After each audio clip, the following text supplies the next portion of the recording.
नमस्कार, पर्सपेक्टिव में आपका स्वागत है। मैं हूं पराक्रम सिंह शेखावत। इस कार्यक्रम में चर्चा राष्ट्रीय, अंतर्राष्ट्रीय, व्यापार और खेल जगत से जुड़ी हुई उन चुनिंदा खबरों की जिन्हें आज के अखबारों में विशेष स्थान मिला है। और इन खबरों के विश्लेषण के लिए हमारे साथ जुड़ेंगे कुछ वरिष्ठ पत्रकार जिनसे खबरों के संदर्भ में विस्तृत चर्चा होगी। पर्सपेक्टिव की शुरुआत से पहले एक नजर डालते हैं आज की खास सुर्खियों पर। कांग्रेस के मुखपत्र पर बड़ा विवाद, संजय निरुपम की बढ़ सकती हैं मुश्किलें। 10 लाख से अधिक आय पर गैस सब्सिडी नहीं, कर्नाटक बन रहा है आईएएस का गढ़। हाफिज ने आतंकियों का कॉल सेंटर खोला।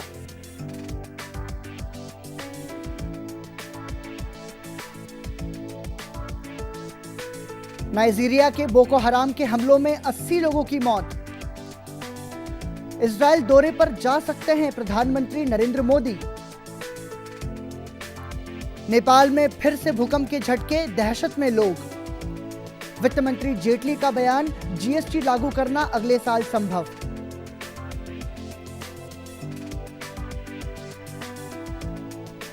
भारत में सस्ते इंटरनेट की तैयारी में माइक्रोसॉफ्ट।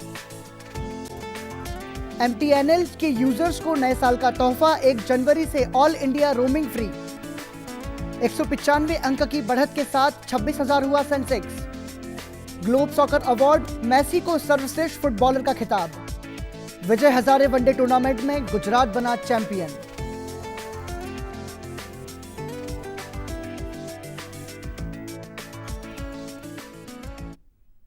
और पर्सपेक्टिव की पहली श्रृंखला में बात राष्ट्रीय स्तर से जुड़ी हुई कुछ खास खबरों की।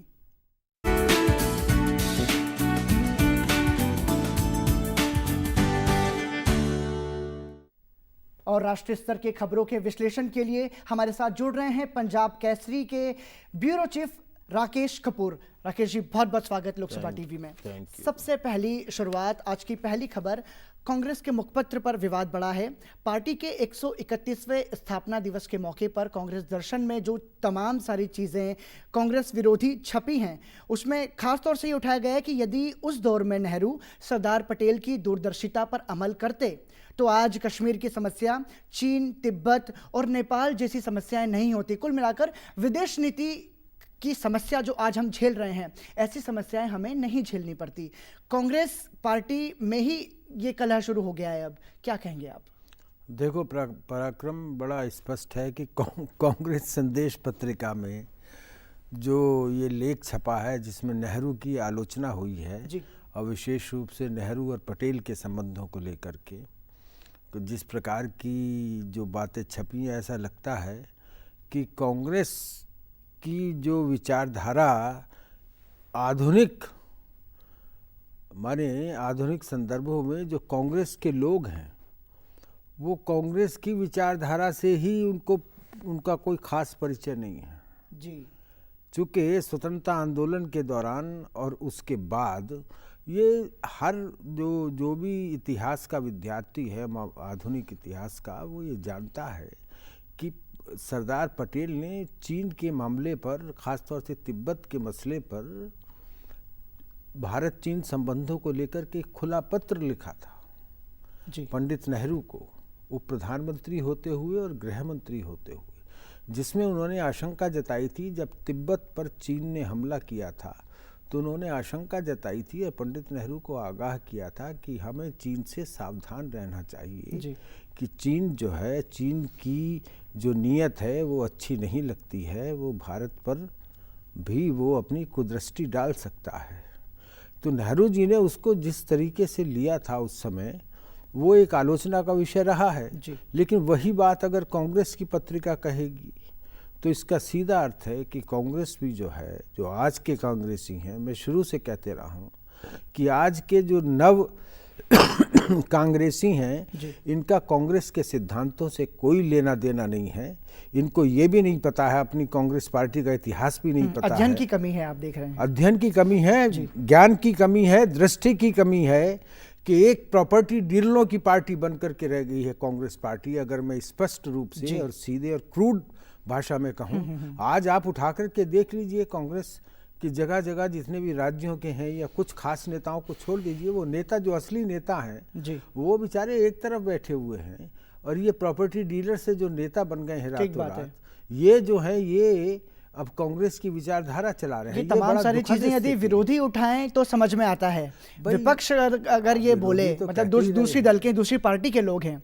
अब संजय निरुपम कहीं ना कहीं घिरते हुए नजर आ रहे हैं, पार्टी का शीर्ष नेतृत्व में ही दो फाड़ हो गई है, संजय निरुपम पर कार्रवाई की मांग कर रहे हैं। तो हालांकि संजय निरुपम ने माफी मांगी है इस मुद्दे को लेकर, 36 बार मांग चुके हैं, पर वो कह रहे हैं कि ये माफी मतलब इतनी पर्याप्त नहीं है। संजय निरुपम का कांग्रेस से कितना लेना देना है, क्या लेना देना है, अब ये तो मैं तो 25 साल से पार्लियामेंट कवर कर रहा हूँ, उनके रंग बदलते हुए देख चुका हूँ, लेकिन कोई बात नहीं। लेकिन अगर संजय निरुपम एक पढ़े लिखे व्यक्ति तो हैं, ये तो कहा जा सकता है, लेकिन जो उनके नेतृत्व में जो पत्रिका निकल रही है महाराष्ट्र की कांग्रेस संदेश, और उसमें अगर इस प्रकार की खामियां जाती हैं तो पता लगता है कि कांग्रेस की कोई विचारधारा ही नहीं है, जिसको लेकर के इतना शोर मच रहा है। श्रीमान राहुल गांधी जी जिस विचारधारा की बात करते हैं, विचारधारा चलती है ऐसे लोगों से जो विचारधारा के लिए प्रतिबद्ध हों, उसके प्रति पूरी तरीके से निष्ठावान हो, साधन और साध्य की शुचिता जिस प्रकार महात्मा गांधी ने कही थी, अगर वो नहीं है तो आप निश्चित मानिए कि आपका लक्ष्य, आप चाहे जितना भी कुछ करें, अगर साधन सही नहीं है तो साध्य भी सही नहीं हो सकता है। राकेश जी, क्या मानते हैं आप? नेहरू की विदेश नीति पर सवाल या निशान खड़े किए गए हैं, सोनिया गांधी पर भी सवाल उठे हैं, मतलब इसमें तो यहाँ तक बताया कि सोनिया गांधी के पिता स्टीफेनो मायनो एक फांसीवादी सैनिक थे, और सोनिया गांधी के लिए कहा गया है कि वो एक एयर होस्टेस बनने की उन्होंने इच्छा जताई थी, और पार्टी ज्वाइन करने के 62 दिन के अंदर ही वो कांग्रेस अध्यक्ष भी बन गई। ऐसे तमाम सारी चीजें उठे हैं, आप किस तरीके से देख रहे हैं इसको? देखिए, मैं व्यक्तिगत आलोचना में मेरा विश्वास नहीं है जी, नहीं मतलब जो छपा है हम उसकी बात कर रहे हैं। जो छपा है, जो छापा है वो पहले भी छप चुका है जी। लेकिन सोनिया गांधी एक देश की सम्मानित नेता है, ये भी हमें स्वीकार करना पड़ेगा। ठीक है। और व्यक्तिगत आलोचना के लिए तो किसी भी, चाहे वो कोई भी पार्टी के नेता हो, आप उन पर व्यक्तिगत आलोचना करें। ये जो चली उस दौर में सत्ता में रहते हुए नेहरू ने की, जिसका खामियाजा कहीं ना कहीं हम भुगत रहे हैं, ऐसा लग रहा है, तो आप मानते हैं कि उसके उस संदेश को जो जनता के बीच में जाएगा तो अब कहीं ना कहीं भाव और विचार बदलेंगे? उस विचार को, उस स्थापना को बल मिला है, और स्वयं कांग्रेस ने बल दिया है कि पंडित नेहरू ने गलतियां की।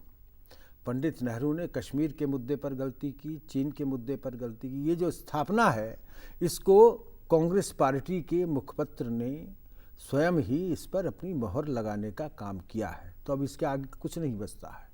जहाँ तक सोनिया गांधी का प्रश्न है, सोनिया गांधी के व्यक्तिगत जीवन के बारे में बहुत सारे प्रश्न उठते रहे हैं। और ये जो आज की जो राजनीति चली है, जो आपके ये दिल्ली के जो नए दरवेश पैदा हो गए हैं आम आदमी पार्टी वाले, व्यक्तिगत आलोचना की राजनीति की शुरुआत और व्यक्तिगत आलोचना को पूरा राजनीतिक डिस्कोर्स, पूरा राजनीतिक विमर्श, पूरा राजनीतिक जो वार्तालाप है, उसको एकदम गटर में डाल देना, ये काम शुरू हो गया है। और ये पिछले 3-4 वर्षों से जिस गति से हुआ है, मुझे नहीं लगता कि आने वाले समय के जो आने वाले उठने वाले जो नए राजनीतिज्ञ हैं, उनको हम किस दृष्टि से देखेंगे। अगर यही है, अगर यही मुलाहिजा है आने वाली राजनीति का जो आज दिल्ली में चल रहा है, तो खुदा मालिक है इस मुल्क। बिल्कुल कांग्रेस के अंतर्कलह का सियासी रंग अभी और चढ़ेगा भी, तो जो भाजपा है और जो दूसरे दल, विरोधी दल हैं, वो भी हमला बोलेंगे। खैर, बढ़ते हैं अगली खबर की तरफ। 10 लाख से अधिक आय पर गैस सब्सिडी नहीं दी जाएगी, ये निर्णय हुआ है। आंकड़ों पर अगर हम नज़र डालें तो 57.50 लाख लोगों ने गैस सब्सिडी छोड़ी है। ठीक है राकेश जी, नरेंद्र मोदी प्रधानमंत्री ने गिव इट अप अभियान की पहल की थी, उसके बाद अब सब्सिडी छोड़ने की बात आई है।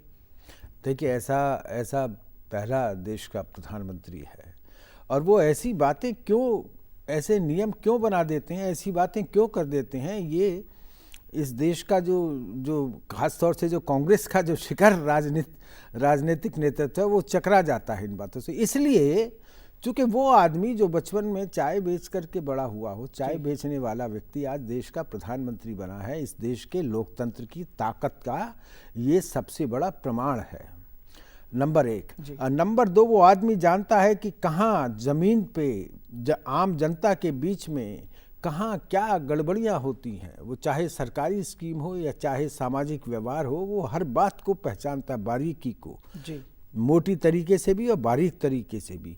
इसीलिए ये बात लगातार उठती रही है पहले से भी कि आप जो व्यक्ति अपने फ्लैट की किस्त दे सकता है, जो व्यक्ति अपनी कार की किस्त दे सकता है, जो व्यक्ति अपने बच्चों को अच्छे स्कूल में भर्ती करा सकता है, उस व्यक्ति को क्या अपने घर का चूल्हा जलाने के लिए गैस पर सब्सिडी की आवश्यकता है? नहीं, बिल्कुल। ये बात शुरू से उठती रही है और चूंकि ये बात जब गैस सब्सिडी दी गई थी तब ये बात मान करके चला गया था कि लोग इस तरफ आए, चूंकि ये नॉन कन्वेंशनल था उस समय इंडिया के लिहाज से, बहुत नॉन कन्वेंशनल ईंधन था, इसलिए लग रहा था कि लोग जो चूल्हे की रोटी खाने वाले लोग हैं या अंगीठी की रोटी खाने वाले लोग हैं वो शायद इस तरफ जाना पसंद ना करें, इसलिए उन्हें बढ़ावा देने के लिए शुरू में किया गया था सबको एक साथ। लेकिन मूल रूप से ये उन्हीं लोगों के लिए था कि जो गांव के लोग हैं, जो कस्बों के लोग हैं, जो अपने जो लकड़ी पर जिनका चूल्हा निर्भर करता है और अपने जंगलों विज्ञापन देखे हैं हमने ऐसे वनों को। हाँ, आपने बचपन में देखे होंगे और मैंने तो बहुत ही मैंने तो शुरुआत देखी है जब ये ईंधन गैस के सिलेंडर हमने तो हमारे जीवन में विज्ञापन ही देखे हैं। आपने तो विज्ञापन देखे होंगे, लेकिन मैंने वो शुरुआत भी देखी है जब ईंधन गैस आई थी, प्रेशर कुकर आया था, हमने वो शुरुआत भी देखी है।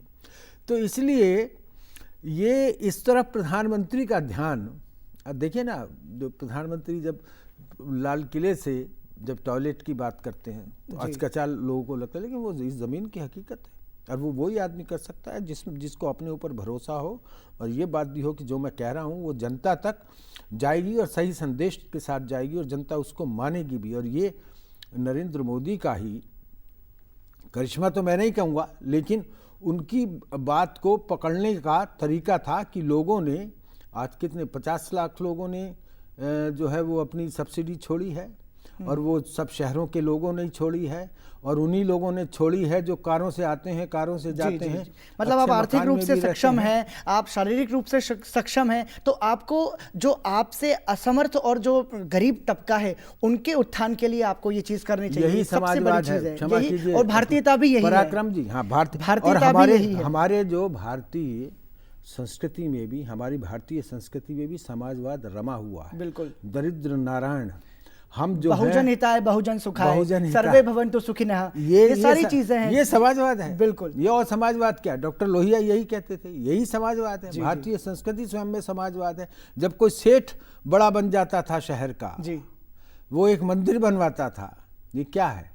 और मंदिर में जो है वो लंगर भी लगते थे, सब काम होते थे। ये सब हमारे यहाँ जो व्यापारी होता था वो उसका आपको पता, अब तो इनकम टैक्स तो अब चल गया है। आप देखिए, जो प्राचीन अगर भारतीय संस्कृति देखें तो रुपए में इकन्नी धर्म खाता, राकेश जी, आपने खाते में होता था धर्म खाता। आपने कहा कि गांवों में बहुत ज्यादा ऐसा था, तो इस परिवर्तन से अब ये जो सब्सिडी और ये जो सारी चीजें हो रही हैं, आप मान रहे हैं कि गांव में जिन माओं के हाथ गरम गरम रोटी में जल जाते थे चूल्हे की वजह से, अब ये परिवर्तन आ सकता है और हम देख सकते हैं कि अब गाँव में भी गैस पहुंचेगी? आ रहा है परिवर्तन, चूल्हे परिवर्तन आएगा। मेरी माँ तो स्वयं जो चूल्हे में लकड़ी और चूल्हे के धुएं से ही पुरानी जो रसोई होती थी चूल्हे की धुएं में ही करती थी, हमने तो वही खाया। हालांकि चूल्हे की रसोई की बात ही अलग होती थी, मतलब वो उसमें बना हुआ उसकी रोटी का स्वाद आज भी, दाल रोटी भी आप खाएं तो आपको बड़ी अच्छी लगती है, वो अलग स्वाद होता है उसका, वो अलग बात है। लेकिन जहाँ तक स्वास्थ्य की बात है और जहाँ तक उन लोगों के सामाजिक और दूसरे स्तर उठाने की बात है, तो वहाँ पर तो ये बहुत महत्वपूर्ण कदम समय के अनुसार हम चलेंगे। आप तो एक तरफ आप जंगल भी बचाएंगे, पर्यावरण की भी सुरक्षा करेंगे। अरे भाई कैसे करोगे? ठीक बात है, ऐसे ही तो करोगे, ऐसे ही होगी। राकेश जी, बढ़ते हैं अगली खबर की तरफ। कर्नाटक बन रहा है IAS का गढ़। देश की खुफिया एजेंसी ने एक ऐसे अंदेशा जताया है कि कर्नाटक के संदिग्ध 40 लड़के आतंकी गतिविधियों में शामिल हो सकते हैं। आप मान रहे हैं कि ये भारत के लिए एक नुकसानदायक हो सकता है, क्योंकि मतलब जो युवाओं को बरगलाने का जो काम अंतर्राष्ट्रीय स्तर पर आईएसआईएस कर रहा है, तो आप मान रहे हैं कि हमारे लिए मुश्किल खड़ी हो सकती है? ये देखिए, सोशल मीडिया का जो सबसे जो नेगेटिव पार्ट उभर कर के आया है इंटरनेशनल टेररिज्म के संदर्भ में, वो यही है कि सोशल मीडिया से आप तैयार कर रहे हैं लोग। ये सोशल मीडिया का जो है बड़ा खतरनाक स्वरूप है। तो इस तरफ भी ध्यान देते हुए, और कर्नाटक को ही क्यों, कर्नाटक में तो का जो अगर आप देखें शैक्षिक स्तर भी बहुत अच्छा है। वहाँ के लोग, वहाँ पर जो जिस तरीके का हम कट्टरपंथी लोग इधर देखते हैं उत्तर भारत में, कर्नाटक में नहीं है। कर्नाटक में बड़े उदारवादी इस्लाम का स्वरूप रहा है। ठीक बात है। इस मामले पर गृह मंत्री राजनाथ सिंह का भी एक बयान आया था कि भारत के मुस्लिम समुदाय को आईएसआईएस बरगला नहीं सकता है, पर फिर भी हमको सुरक्षा तंत्र के लिहाज से सतर्क रहना चाहिए। लेकिन राजनाथ सिंह जी का ये बयान बिल्कुल सही है, चूंकि हम राकेश जी, संक्षेप में मैं जानना चाहूंगा, कर्नाटक की तो ये बात सामने आई गई है खुफिया एजेंसी के सर्वे के मुताबिक। आप मान रहे हैं कि भारत में कर्नाटक के अलावा भी और ऐसे राज्य हैं जो सीमा से लगे हुए हैं और उनसे हमको हमारे ही इलाके में खतरा है? कश्मीर में तो आए दिन हम देखते हैं भारत के कश्मीर जो सीमा है उसमें पाकिस्तानी झंडे लहराते हैं, पाकिस्तान जिंदाबाद के नारे लगते हैं हमारे ही कश्मीर में, भारत की जो सीमांतर जो कश्मीर है उसमें। तो आप मान रहे हैं कि ऐसे कर्नाटक के अलावा भी ऐसे कुछ राज्य हैं संवेदनशील जिन पर ध्यान देना चाहिए? नहीं, वो राज्य तो रहे हैं। आप देखें ना, दक्षिण में केरल में भी ऐसे मामले पहले आए थे, आपको याद होगा। उत्तर प्रदेश में भी ऐसा होता रहता है। लेकिन इसके बावजूद मैं ये बात मानता हूँ, और श्री राजनाथ सिंह का जो बयान है उसकी पूरी तरीके से उसकी हिमायत भी करता हूँ कि हमारे इस भारतवर्ष के अंदर पाकिस्तान से ज़्यादा मुसलमान रहते हैं। ये हमें स्वीकार करना चाहिए। बिल्कुल।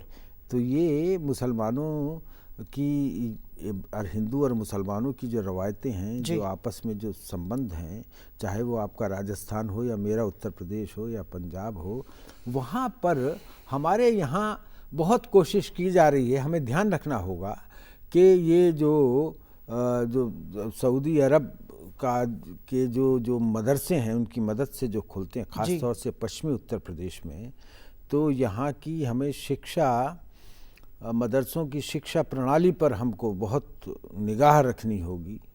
और ऐसी बातें, चाहे वो बिहार हो, चाहे उत्तर प्रदेश हो, और नेपाल से ख़ास तौर से लगते हुए इलाके बिहार के, वहाँ पर ये जिस प्रकार की ये मदरसों में हरकतें होती हैं और इसको लेकर के विवाद खड़ा रहा है, तो इस तरफ तो हमें ध्यान देना होगा। इसीलिए ये बात आती है हमेशा कि हम बालक के स्तर से ही हिंदू मुसलमान पैदा ना करें, भारतीय पैदा करें। सबकी शिक्षा व्यवस्था, गंगा जमनी तहजीब की हम बात करते हैं, शिक्षा, अल्लामा इकबाल ने लिखा था, सारे जहां से अच्छा हिंदुस्तान हमारा। सबकी हम देखो पराक्रम जी, हम जब हिंदू मुसलमान एक की बात करते हैं, और जब हम भारतीय संस्कृति की बात करते हैं, और जब हम ये बताते हैं कि मजहब नहीं सिखाता आपस में बैर रखना, तो हम बच्चों को जन्म से ही हिंदू और मुसलमान क्यों बनाते हैं? ठीक बात है। ये मदरसे और ये स्कूल, इनमें अलग अलग शिक्षा पद्धति क्यों अपनाते हैं? बिल्कुल। आपको जो भी बनाना हिंदू मुसलमान, आप घर में बनाइए, विद्यालय में आप हिंदुस्तानी बनाइए, हिंदुस्तानी बनाइए, सबको भारतीय बनाइए। सबकी शिक्षा व्यवस्था एक होनी चाहिए, सबका शिक्षा स्तर एक होना चाहिए। राकेश जी के साथ खबरों का सिलसिला जारी है। फिलहाल वक्त एक ब्रेक का। ब्रेक के बाद जब लौटेंगे तो बात अंतर्राष्ट्रीय स्तर से जुड़ी कुछ खास खबरों की।